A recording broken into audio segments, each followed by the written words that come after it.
YouTube. This is Markerman 1971, also known as Where Did I Put That Remote? And I'm going to give you a quick demonstration today on how to test your remote control, make sure it's okay or not. This is a remote control. It's already got 2 AA batteries in it. A lot of times if your remote doesn't work or whatever, you want to test to make sure it's working all right, and it's not like controlling your TV. You can just test your remote. So I'm going to show you real quick.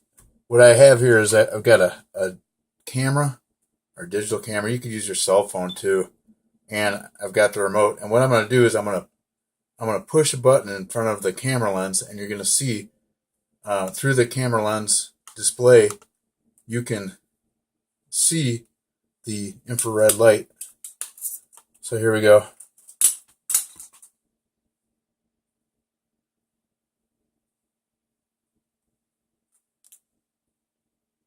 And you can just test all the buttons and make sure it works okay.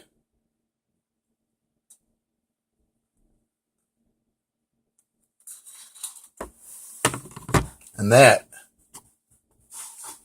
is how to test a remote control. Thanks a lot, YouTube. Next time. Peace out. We'll see you later.